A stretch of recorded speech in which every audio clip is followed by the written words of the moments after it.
Is the only light we see. No, I won't be afraid. Oh, I won't be afraid. Just as long as you stand by me. So darling, darling, stand by me.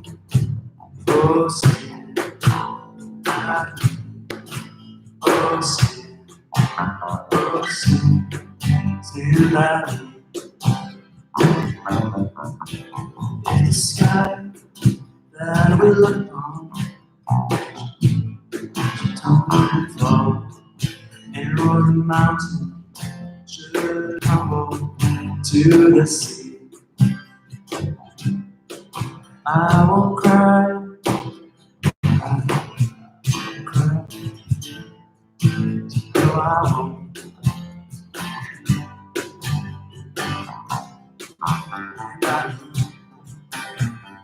Darling, darling, stand by me. Oh, stand by me. Oh, stand by me.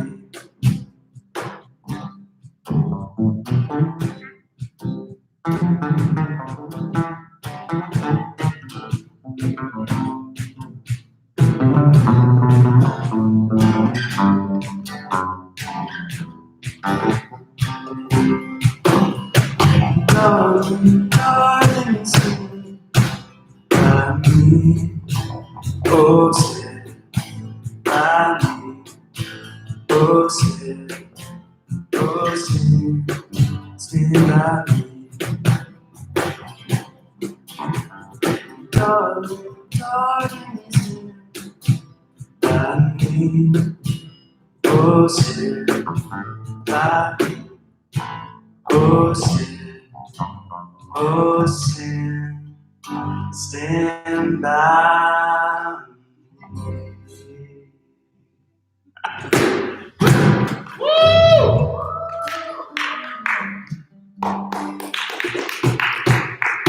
Thank you, ladies and gentlemen of the audience tonight.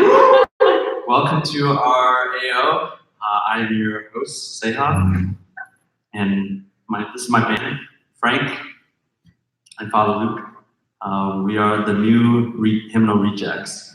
Tonight we're just having some Q&As with our beloved Father Eric and Father Luke. So they're going to get up here and just answer some questions. You guys can type in the questions in the comment, and they'll look at it and they'll see. All right, thank you. Thanks, Seha. Yeah. Father Eric. Go around.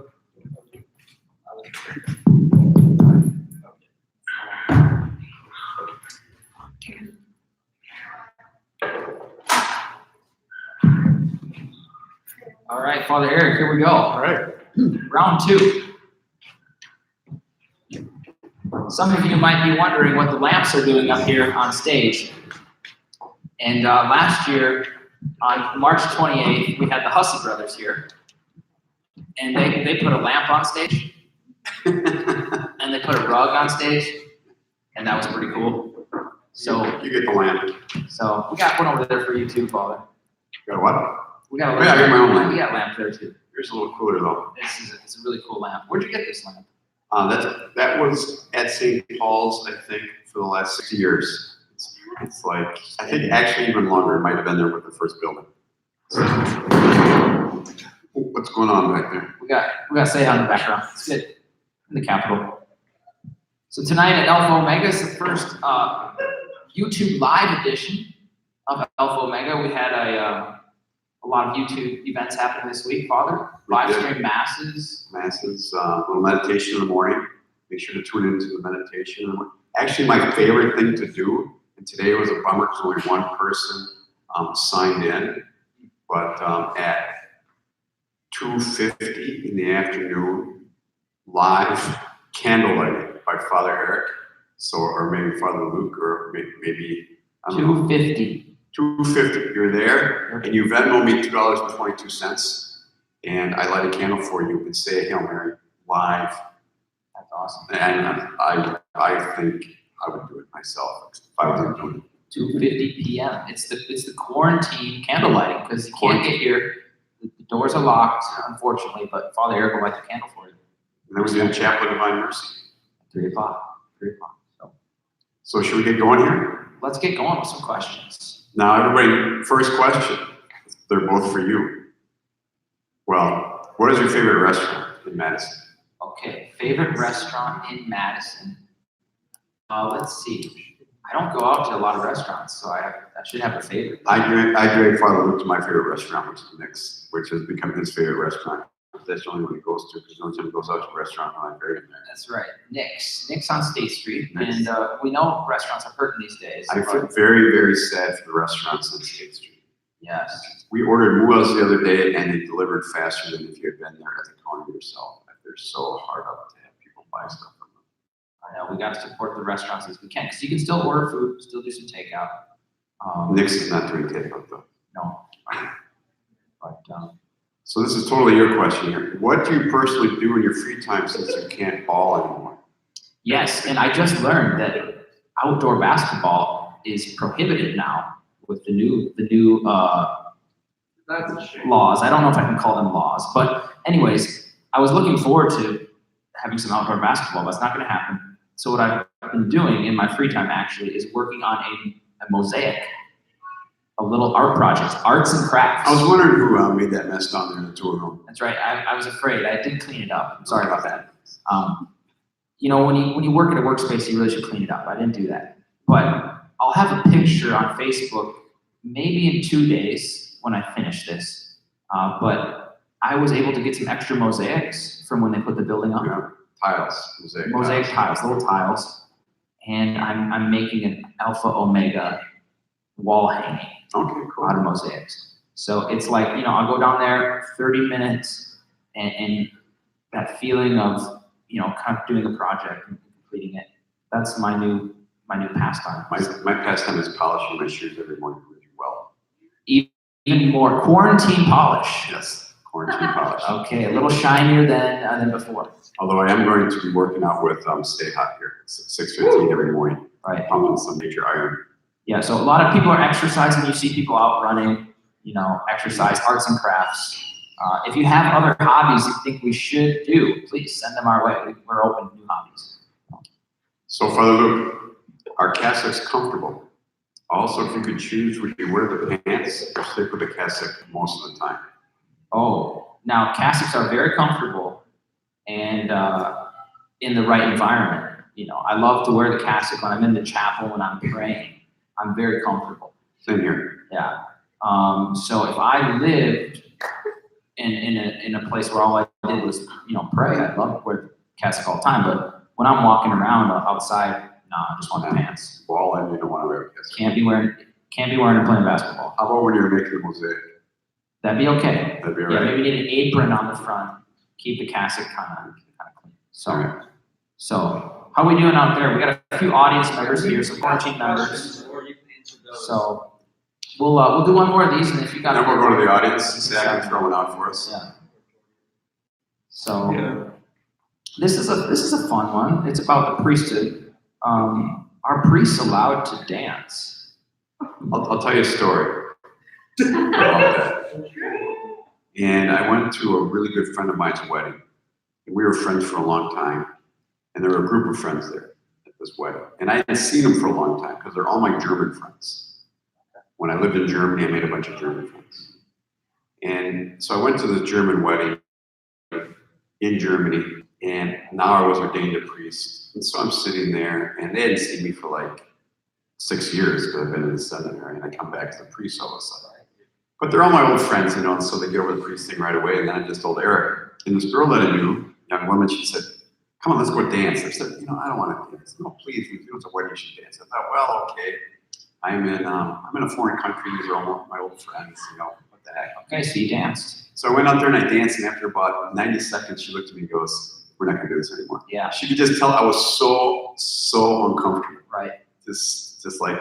And especially, I think in the German, I've read this too once in the book, like the German culture, they don't expect their priests to dance. But maybe in a Latin culture, it's a little bit more of a accepted thing. So it might be a cultural question, but yeah, speaking from our cultures that we kind of live in, priests don't dance. No, I think there's an interdict. Yep. So we'll take an audience question out there.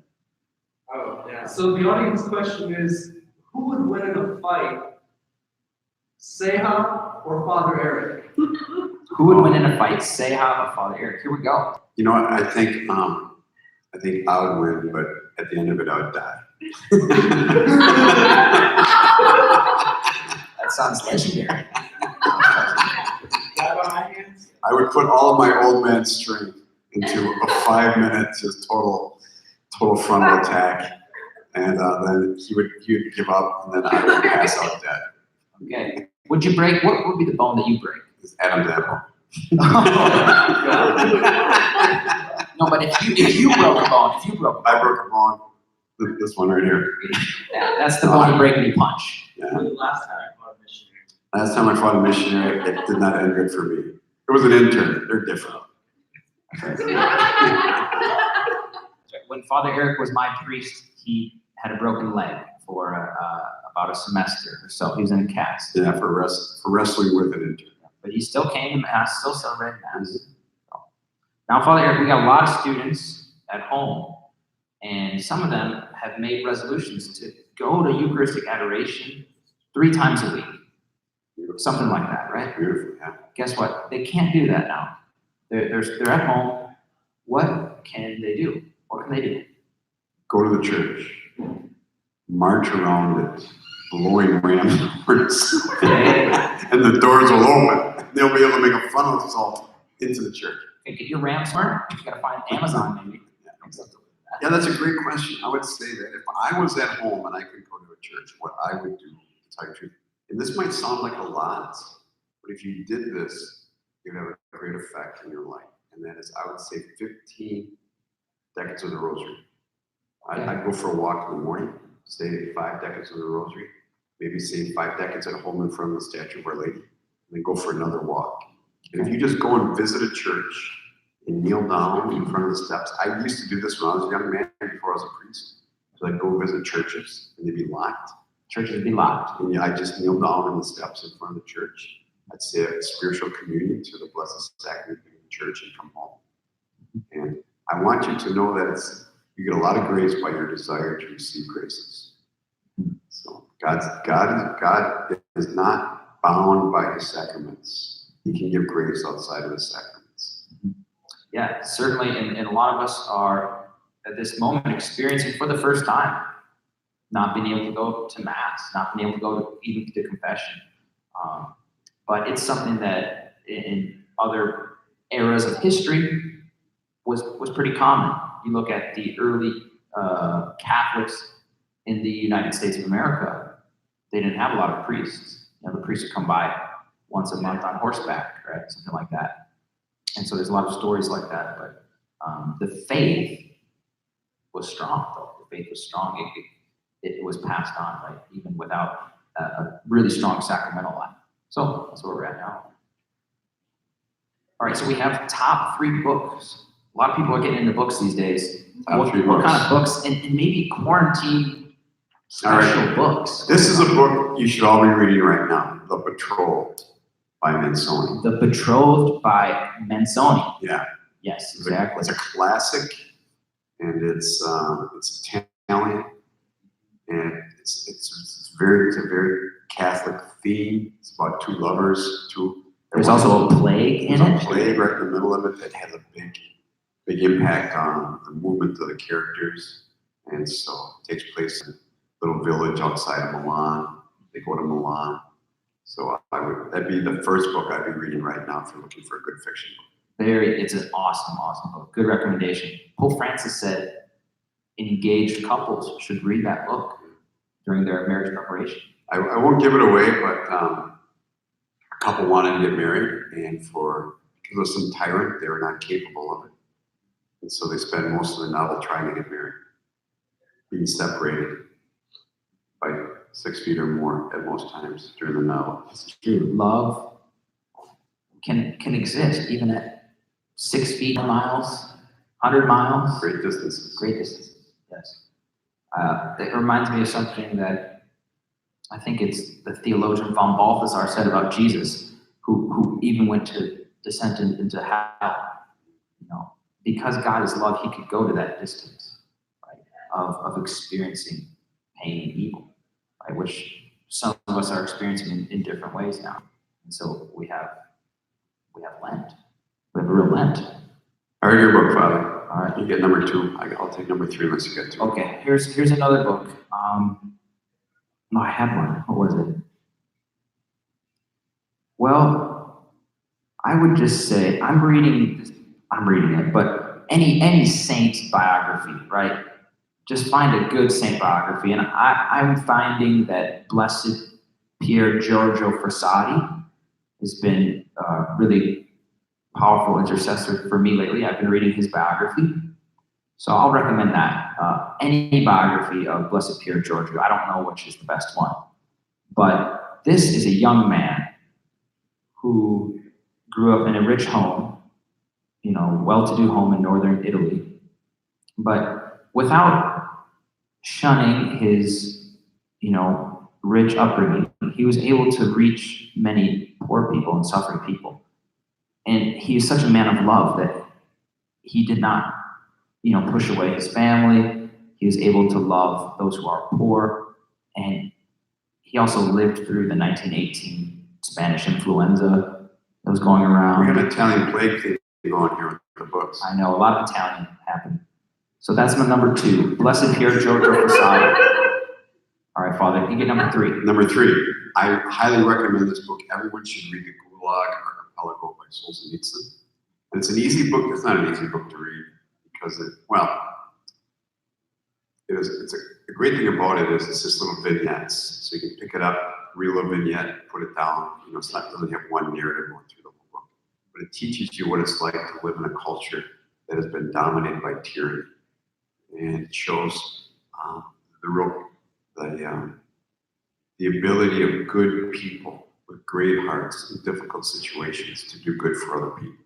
And so I think it prepares you well for what might be coming down the line. All right, do we have another question from the audience? Yes. What did you think of the Netflix documentary, The Two Popes, if you've watched it? I have not watched that documentary. I heard bad reviews, I listened to the reviews, and I didn't waste my time. Yeah. I heard it did not paint Pope Benedict in a good light. No, it did what a lot of people like to do is try to paint some sort of tension in order to bring drama into the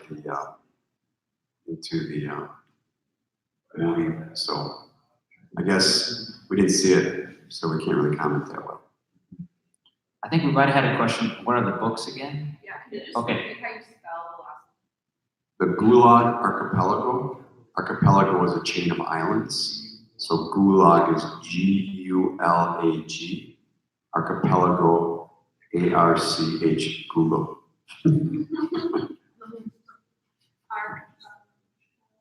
Let go. So 2 Italian books and a Russian. In a Russian. Alexander Solzhenitsyn. No, everyone here should read the Gulag. All 3 of those books are just great. Spiritual readings. Someone asked, besides the Bible and Catechism, all Catholics should read those 3 books, but. Well, Cardinal Sarah has a great book, a spiritual book called The Power of Silence. And I know many have been picking that up in these days because there's more time for silence. Hey, but I'd recommend if you don't want to read the whole thing, read the last third. The last third That's of my the recommendation. power of silence. Okay, what do we have here? This is a fun one. What do you think is the best baby name? Best baby name. You heard any good ones lately? Mary and Joseph. Not for the same person, not the same, but So you can have a girl and name you Mary Joseph, and boy Joseph Mary. that's it, perfect. That's pretty good. Now, what do you do with the third child? Mm. And you just go, Different versions yeah, of Joseph and Mary. Peter, James, John, Thomas, Bartholomew, Prudence. Prudence. Yes, the virtues. Prudence. Take the virtues. I've always had this. My favorite baby name would be for a boy, Isaac. Isaac I is like a good name. Isaac. It's just strong name. And then Trinity. Trinity. For a girl. Even for a boy. Ooh, Middle name for a boy. I don't know. I think you can do it. I mean, why should Trinity be a female name for it? Yeah, I think it is. It is. But I don't have a reason. I need a reason. But all right. How about incarnation? How about that for you? Incarnation. Really, the best name for a boy, Maximus. Maximus. Then you can name the next boy, Minimus. What if he's bigger though? All the more reason. All right. Now, a lot of people are watching live stream masses at home. Yes. And one question was, should they make the Eucharistic fast before the spiritual communion? What do you think? Father Eric, this got him laughing. There we go. Speaking of, I knew this one priest, this retired priest, and he'd say a mass in his apartment every day. Oh, yeah. And he'd set up mass, and he'd open up the missal, and he'd say the opening prayer, and do the confiteor, and then he would sit down and turn on EWTN and time to, instead of doing the liturgy of the readings himself, He listened to it. he listened to it on. Wow. And then he'd get back up and finish it. So he did the liturgy of the word just by listening to it on that. And I wonder if that was if you could take a stipend for that or not. Yeah, that kind of check into that. But that is clever. It is clever. I'm going to email Monsignor Bertil and ask him and see if I can do that and see what he says. Yeah, I was gonna say no. All right. So I think very admirable to do the Eucharistic fast. Yeah, why not? Why not? Go ahead. Obviously, you don't have to. I mean, you could watch. Yeah. You could be eating Five Guys while watching. That's what you want to do. Right. But But in general, right? How well do we pray after eating Five Guys? Not very well. Unless you really needed the food. unless you really felt bad and you're praying and get over it. So Yeah, I would fast. I definitely would. At least a day. You should fast more because you're not at mass. You need more spiritual impetus. But your in all seriousness, your spiritual communion to receive the Eucharist even though you can't is bringing you a tremendous amount of grace. mhm. It's all about the desire. The more you desire grace, the more you receive it. All right, so Easter's not far away. People are wondering what's going to go on at Easter. Are we going to live stream some masses here at Easter, the Triduum? We're going to be live streaming the Triduum here. I think maybe we'll baptize one person. We could. Probably do that. We could baptize one. We got the directive today. You baptize one person, the sponsor, and a priest. You can have 7 other people. Yeah, we're real limited on the number of people. But hopefully we're praying that during the Easter season sometime. We'll have it. I think, I don't know why. I think we might have the Easter fire here too. Why not? The Easter fire. Yeah. So what do we got some more questions here. This We got one from the audience. We got a couple from the audience. Okay, let's hear them. Okay, well, first one is, what is the weirdest Catholic fact you know? The weirdest. Fun fact, Catholic fun fact you know. Okay. Slang with the all nice. All right. Let's start with that. How about a weird, fun Catholic fact? That's from Tyranny Hall. Mhm. Let's see. I've got one.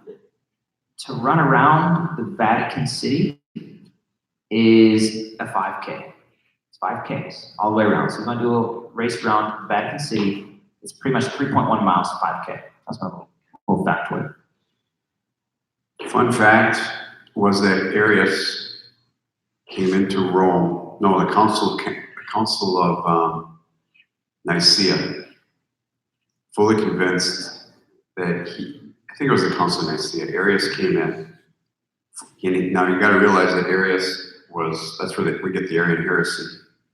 And he came in fully convinced that he was going to win the day because most of the world was Arian at that time. Most of the emperors were Arian. Most of a lot of the bishops in the council were Arian. And I think the emperor had said, if you don't agree with this, I'm just going to kill all you guys in there. And so he came marching in with great pomp and circumstance. And on his way into the basilica for the council, he suddenly had an urge to go to the bathroom. And so he left to go to the bathroom and pooped out his innards and died on the toilet. Whoa, right there. Right there. That. And that was death to the Arian heresy, at least officially. Whoa. The Arian heresy is that Jesus was really, really, really, really, really, really like God, but he wasn't God. There was a time when Jesus did not exist, Arius said. But we confess that Jesus has always existed as the second person of the Trinity, the eternal Son, the eternal Word. So Arius wasn't too fond of that. So that's the Arian heresy. Yeah, it was very popular early on. That's why I'm never afraid of heresy, because I know God can always strike somebody with one of the weirdest ways to die ever. But things really get down to it. Yeah, if God wants to take care of something, he will. He will. Next question. You want to go from the audience? We'll take one from the audience. Okay. So this comes from our friend Sam Larson. In times of pestilence like these, can you explain the line between trusting in God and tempting God? Like trusting God to protect us versus unnecessarily putting yourself at risk. Yeah. So that word tempting God has been coming up a few times in various articles. And it would seem that to tempt God, it happens when somebody doesn't follow the normal medical advice of the age, right? So I would be tempting God if I, went around and I was sick and I went around, talking to other people or continuing my activities, right? Because I could spread the illness to others. So, or not taking medicine when I should take medicine, stuff like that. So I think that's the error of tempting God. Now, the other part of the question was just like trusting God, right? Not fearing. Yeah, I would So say our that. whole culture has gone way over into the extreme of not trusting God at all. That's just me. In the meantime, we obey what civil law has told us. Right. And I would say in this epidemic, if I don't know, if you're 85, I've heard stories of 80-year-olds being in hospitals and dying with other loved ones around because they're sick and the hospital won't let them. Yeah, it's terrible. I mean, if I was 80, I would say, look, I'd rather die with you people around. I've heard one grandma say, look, I want my grandchildren to visit me. I don't care. In this type of, now if you're a father of 10 children, you need to work in order to make money. You're getting sick would keep you from working. I'd say you have a certain responsibility to try to stay healthy.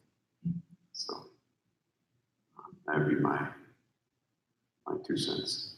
Yeah. I think fear is kind of just the word that's out there. It's the experience many people have. Why is that? How are we dealing with it well, or how do you deal with it well? Yeah, I think fear is the overriding. We've made it hysteria that's made life, I think, more difficult than it needs to be. Maybe the cure is a little bit worse than the illness. So, but people have to make judgment calls, and it's easy to sit here on this old chair and say that we would do it differently. Yeah.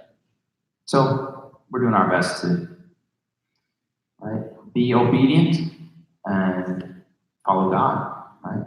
But it's not easy. But it's different now when everyone can communicate so easily and news travels really, really fast and all that. Yep. So. All right. We got another question from the audience. We got plenty of questions. Let's do a little advertising. Father, is there something that they should do to help us, be able to live stream better or anything? How many people? We're really looking to get 1,000 subscribers to our YouTube channel so that Seha can live stream from his phone how to change a tire and different things like that. We got Facebook for that. So We need 1,000 subscribers. we got like 600, I think. So we need 400. So subscribe and get your kids. I guess you don't have kids. Get your other Moms and dads, aunts and uncles. dads, yeah. All right. Perfect. Friends, families, and everything. Okay. Would the St. Paul's priest ever consider hosting a podcast? What do you think about podcasts, Father? I've been thinking about doing a podcast for 8 years, and I'm going to do the Newman Dinner podcast, and I'm going to set it up so that I interview somebody during Newman Dinner, edit it down to a half hour, and send it out as a podcast. I think it'd be an awesome podcast. I think it'd be great. You just give students stories, little testimonies, how they grew up. Maybe get a senior. Hey, what are you doing after college? Yep. We're starting next semester. If you want to be on my podcast, let me know. And I need a producer, so if you want to produce it, that'd be awesome. All right. So you're going to record it during Newman Dinner? It's going to be recorded during Newman Dinner, and it's going to pick up a little of the crowd noise of Newman Dinner. Yeah. And then it's going to end with whatever the lead song is for AO. Oh, yeah, that's great. Pretty cool one. Great. If you're looking for podcasts, there is a podcast out there called Catholic Bites, BYTES, Catholic Bites. It's a bunch of recorded podcasts that are like 3 minutes long. And there is one where Father Andrew interviews me. And it's about theological things. And so you can spend a whole day going through Catholic Bites podcasts, a lot of little tidbits just on, the problem of evil, how God is our Father, what does that mean, stuff like that. So, but there's a million podcasts, but that's the only podcast I got, so I'm plugging in. So I got a question for all of you out there. I want to know if you can just text in the most amusing one gets to be read aloud. But what is the craziest thing that you've done that you normally would not have done because you're in quarantine? So, Behavioral changes. and what behavioral change have you experienced? Okay, got another question? So, Shuang Yang says, what are some tips for dating while you're all quarantined?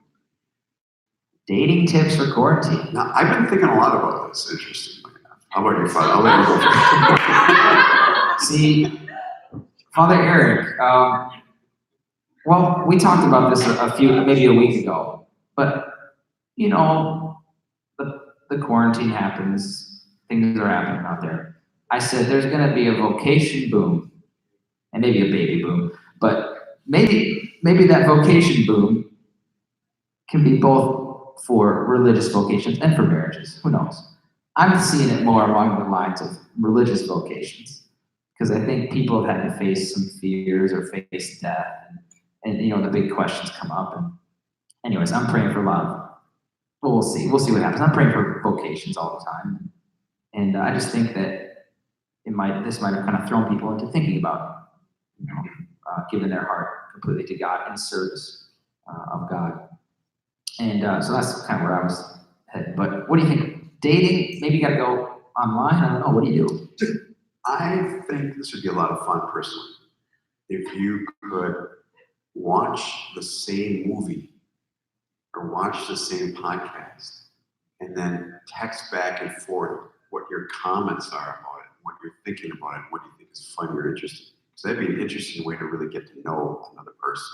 There is actually a Google Chrome extension that allows you to watch Netflix together. All right, there's a new Google Chrome connection. Because normally I don't like movies as dates that much because you sit next to each other and wonder whether they should go dance or not. Mm-hmm. And then you can't really converse. But this way you could really have a conversation while the movie is going on. That's awesome. So that'd be one date idea. What's that called? The Google Chrome? I think it's I'll look it up. Okay. We'll put You it can in. watch the same thing in different places, sort of at the same time. That's awesome. Great idea. And then I think you could play like hide and seek in the city, you know, and you could just give little clues to where you are and kind of move around the city a little bit. That's You know, then you could kind of like try to find the person, see if you can come within 6 feet and shoot them with a squirt gun. 6 feet. 6 feet. Let's do that. You got to turn off that mobile tracking device. Yeah. So, but yeah, you know, it's hard to say, but what's going to come out of all this? You know, at the end of all this. Great opportunity just to do some internet dating. You got plenty of time. Get on like 10 different internet dating sites. See what's out there. Yeah. All right. I used to think it was just Catholic Match. There's something called Catholic Chemistry out there. You guys heard of that one? Yeah. Anyway, say how's giving. All right. This one's from Maria Palos. What do you think the best thing the world will get out of this quarantine? Okay, I think I can't say it's the best thing. One good thing will be that some families will have grown closer together because they've had to spend more time together.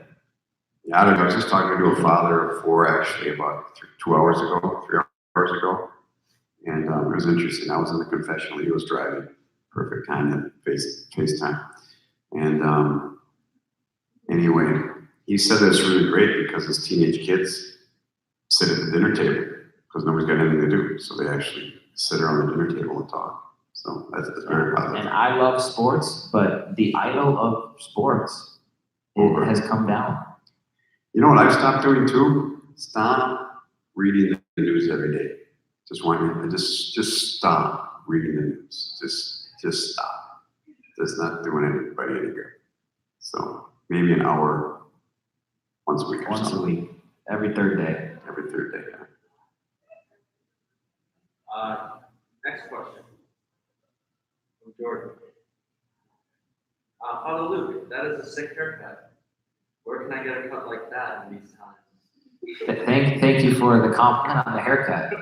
I paid $0 for this haircut, and that was because Sam Weber was so generous just to cut my hair for free.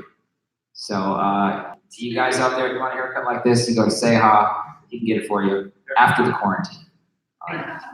But are you sure that wasn't your question, Seha? That was definitely my question. Will Wagner, how can I work on my 3-point shot while quarantined at Hollywood? Yeah, Will Pugner, you have a good 3-point shot, so don't worry if it's a month, it'll still be okay. But I don't think they've banned going out and shooting around by yourself. So just go out, get 30 shots in a day, watch some YouTube of Ray Allen, that could help. And if you just imagine yourself making baskets, just a little imaginative exercise, it does help your shot. You know something? I just read something the other day that they actually had pro basketball players just imagining their shot in their brain, and they actually shot better than the ones that didn't. So there you go. Just imagine the shot. Yeah, but remember, Will, it's not all about the 3-point shot. You got to play D too. Okay. Now, somebody submitted a question here, Father. Are hand sickles superior to, how do you say that word? The scythes? The size. Size for harvesting wheat. So this is a question that has to do with harvesting wheat. This makes me so sad because I got a plot of land, I got a tractor. I'm looking for 10 people to invest $100 so I can buy the 2-bottom plow, the disc, and the drag. But at some point, you got to harvest that. Then we got to harvest it. I'm serious, email me. I'll send it to Dorian. I think I'm in for $100. Father Luke's in for $100. Yeah. So unless all of a sudden 2-bottom plows just go through the roof, because people realize we're going to start growing food pretty soon. But anyway. So we could Venmo you $100. What would we put in the description? a wheat emoji. We want to. So anyway, the side is definitely a much more superior piece of equipment than the sickle. The only problem is it takes a little talent to use a scythe. Whereas a sickle anybody can use. Wow. And it's just, it's not as dangerous. Scythe can really gash somebody if they're close to it. Yeah. And the scythe is kind of a recent invention. I think it showed up about 200 years ago. The sickle's been around since Abraham. It sounds like you've used these before, Father Eric. I've never used a scythe. Scythe. I've read about people using a scythe. It shows up in War and Peace. Big description of using a scythe in War and Peace. It's a great book to read, by the way. War and Peace. War and Peace is a book I read that started my conversion. Whoa, Tolstoy? Tolstoy. Okay. And but I've used a sickle. My dad had a sickle in the garage. I'd take it out as a little guy, cut things with it. Cut the grass. Yeah, cut the weeds, cut my mom's flowers, all sorts of stuff. All right, we got another question from the audience. So Nate Simon says, why are named angels in the Bible, Saint Michael, Raphael, and Gabriel, given the title of saints? Well, they're part of the celestial court. They're in heaven, and they're adoring God just as the saints are. So, they're the holy ones of God. They're the saints of God as well. I think. Well, because they're in heaven. Saint comes from the word sanctus, Mm-hmm. which just means holy. So in Latin, you'd just be saying Holy Raphael. This would be Holy John Paul II. Mm-hmm. So we have both of those words to use in English. But Latin is just one word. We had a question here about the tabernacle veil at St. Paul's. And some churches do this for the Triduum. Some churches don't have it at all. What's the deal with the tabernacle veil? We always have ours veiled, don't we? The veil, yes, because it's one way to know what liturgical season we're in. That's right. It gives you the color of the day. And but you're supposed to. The tabernacle actually is supposed to be veiled because the Ark of the Covenant was veiled. The Ark of the Covenant stood behind a veil, and the tabernacle is supposed to be represented in a certain sense. The Ark of the Covenant, which is behind a veil because it's sacred and mysterious. So it's supposed to be veiled. You veil things that are sacred and mysterious. The same way we veil the chalice. When the chalice comes out, it has a veil. So that's why it's veiled. In fact, now all tabernacles are supposed to be veiled. And then when you open up a tabernacle, there's like another veil. I know. And there are lots of veils in there. Because it's the Holy of Holies. I mean, the Holy Eucharist, right? And that's what you mentioned. Go out for a walk and walk to the church. Walk to the physical church if you can. Kneel outside of it, even though you might not be able to go in. Because our Lord is present there in the tabernacle. So I'm reading this great new book by Saint Mathilde, which was a 14th century mystic. And her whole convent was put under interdict by the bishop. All right, so no sacraments. Yeah, no sacraments. No sacraments for those sisters. For those sisters, none. Wow, what did they do? Well, they were having a procession with the priest. Oh. And Jesus appeared to Saint Mathilde and said, "Don't worry, you will see wonders today." So during the procession, she was transported miraculously into the church and saw a mass going on.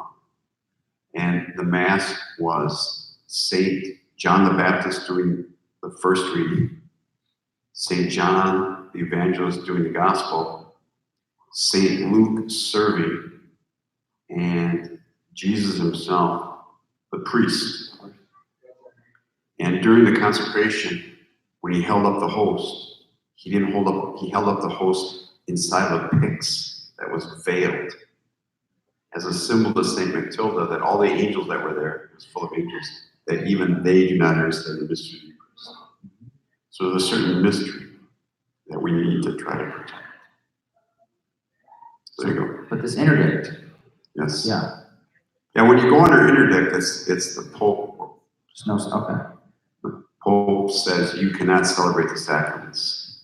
It's kind of a form of punishment to get people. Penalty. It's a penalty. So, all right. So here we go. Like, this is the family question, right? Everyone's with their families more than they usually are, and some family members aren't Catholic, even maybe not practicing the faith. And any tips for how to kind of handle that little, just spending time with each other? I think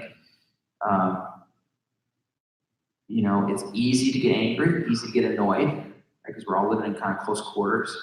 And I'm thinking back to a comment from a monk once who said that the easiest sin at the monastery was anger, because all the monks are right next to each other, kind of living out their daily life, and almost like sometimes interior anger, getting annoyed. But how do we, because that's going to come up for a lot of people, how do we handle that? Where do you stay? You gotta pray. I mean, well, know your limits. Know your limits. You gotta go out for walks and get your space. But don't be afraid of conflict either. I think you gotta lean into it a little bit. You gotta realize that somebody's annoying you, but that's an opportunity for your own holiness. You have to pray for that person, think of the good things that that person has. You keep thinking of the negative thing that they have, it'll get under your skin a little bit. And realize there's two things happening there. There's something that's kind of annoying you, but the devil at the same time is trying to help you to get annoyed at that person. And so you have to push the devil away, say a little aspiration toward leaving, and realize that if someone's annoying you, it's because they're touching some evil in you. There's some evil in you that you're touching. So St. Josemaria used to say, don't say that person annoys me, say that person sanctifies me. Right? So if there's ever, I mean, I'm sure they're not putting you on a cross and nailing you to a cross and laughing at you. So as long as you're not doing that, You can handle it. you can handle it. Yeah, and you know, in Jesus, I mean, they're not your enemies, but even Jesus says, love your enemies, right? Part of the reason, I think, is because, right, those who are our enemies, they kind of reveal something in our heart that's not. I mean, that's it. Jesus said, love your enemies because you're going to have them. I mean, your life is not supposed to be a cakewalk. Like, and someday you're going to get married, and guess what? Your spouse is going to annoy you. So why don't you practice right now, loving somebody that annoys you every once in a while? All right. Who annoys you, Father, the most? Other than, don't say me right now, please. Well, you're sitting right there. I know it. Do you get annoyed? You don't seem like a person that gets annoyed easily. I can, yeah. There's a choleric streak in me that will flash out. You must keep that ice very every once in a while. I think you've seen it maybe once or twice. Yeah. Certain other people have seen it a bit more. On the basketball court. On the basketball court mainly. But yeah, but that's okay. It's like okay to like get annoyed and to like, I'm not saying lash out, but we don't want to suppress all of our emotions all the time, because then they're gonna come out in different ways. Yeah. Right. So I mean, let's have our little conflicts and then we'll move over. Right.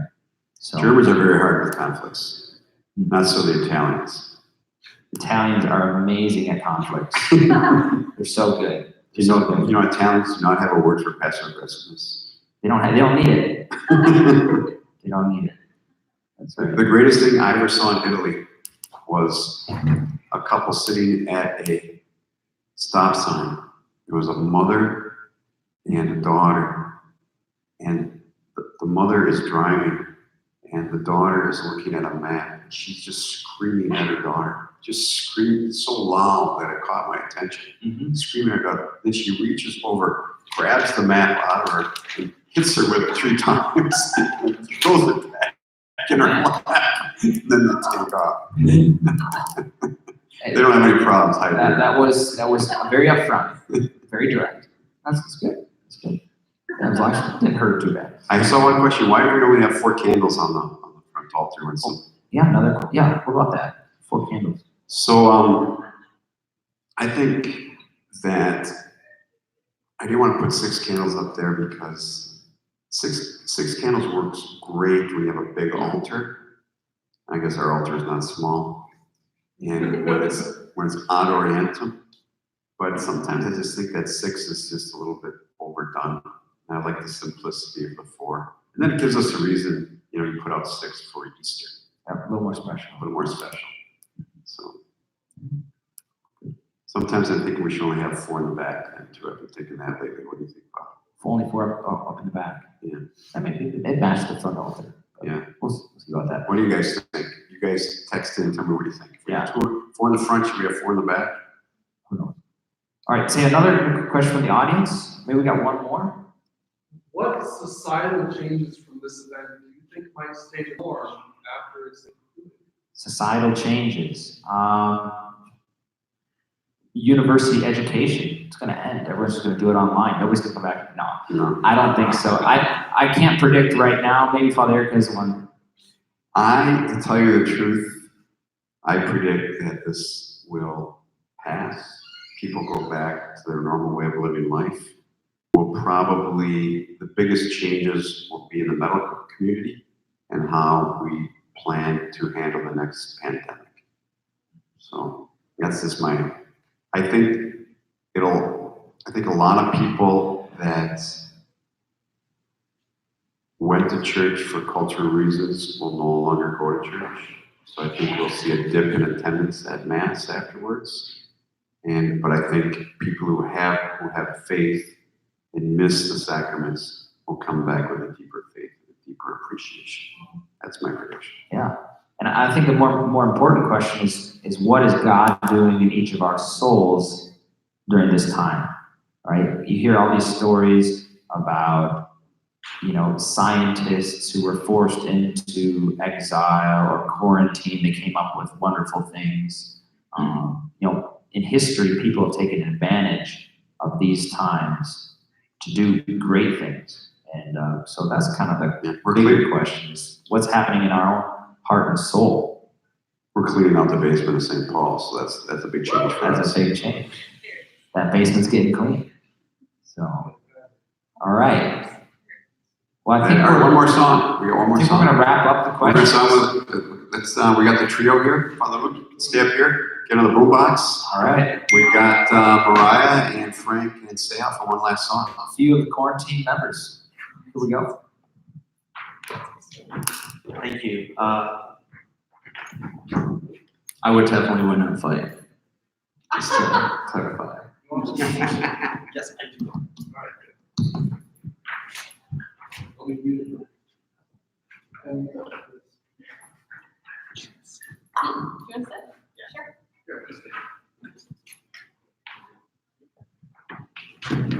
I got jokes. Any what? Jokes? Anybody? Recommendation from the audience? I'll plug some. Okay. I'm just going to plug tomorrow at 12 p.m. Central Time. Pope Francis is going to give a blessing for the whole world. And so I think we're going to postpone our 12 o'clock Mass for that. Oh, yeah.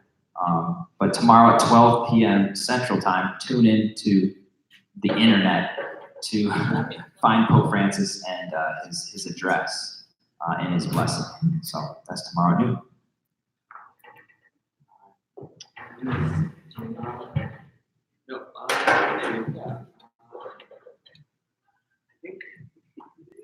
So Mariah doesn't know this, and just like everything, we always are gonna fly.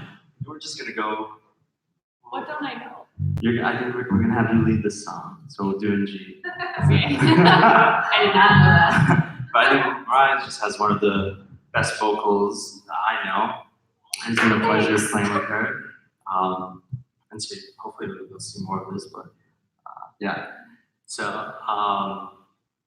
but anyway, yeah, we just want to end the night with just a little song that we prepared. We didn't write it, but it's fitting for this time.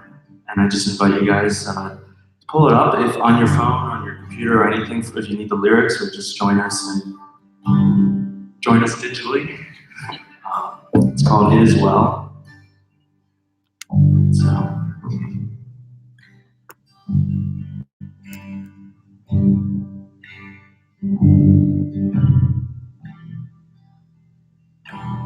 Come, Holy Spirit, teach us to pray.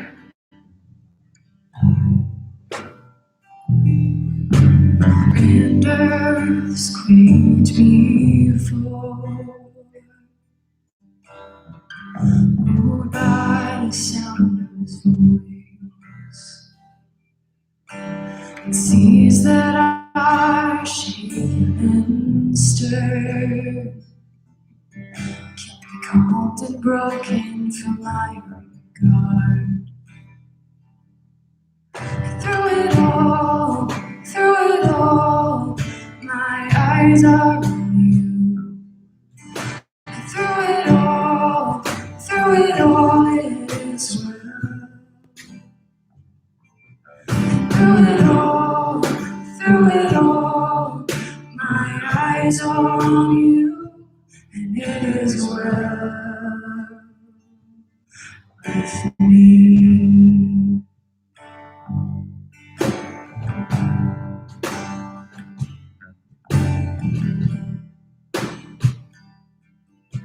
Far be it from me to not believe,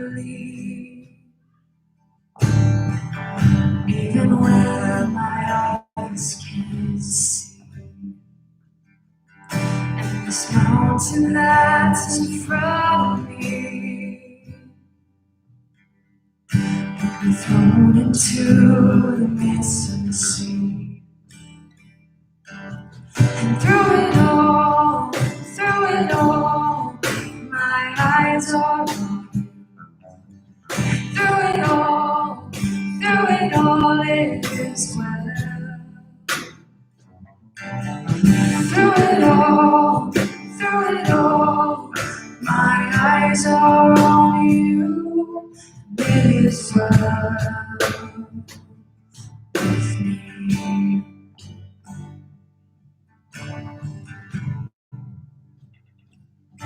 So let go, my soul, and trust in Him.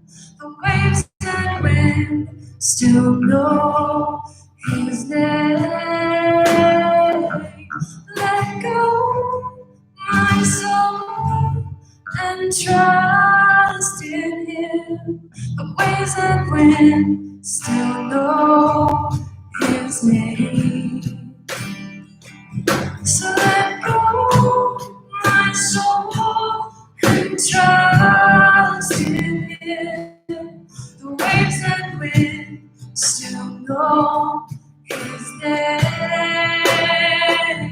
The waves and wind still know His name.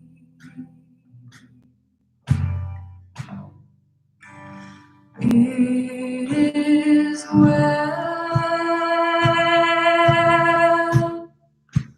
with my soul. It is well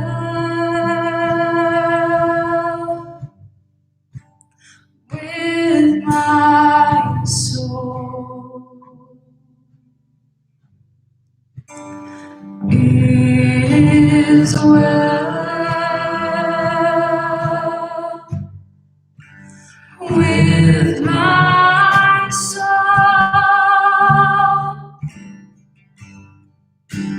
It is well. It is well with my soul. It is well. It is well with my soul.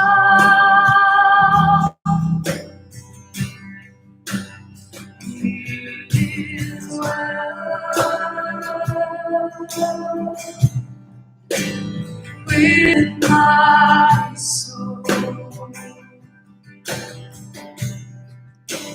It is well with my soul. It is well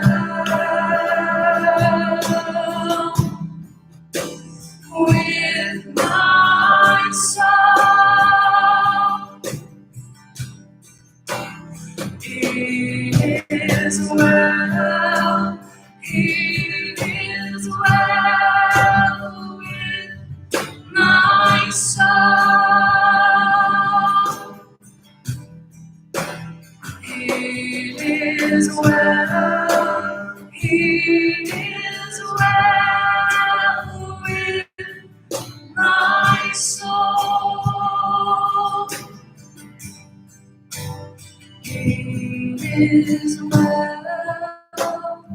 It is well with my soul.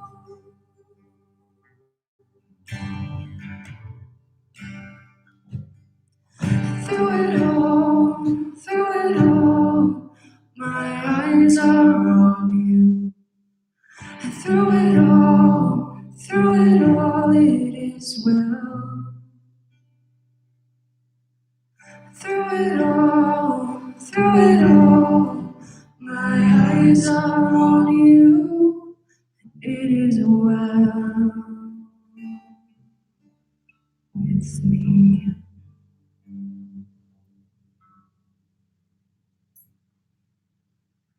Amen.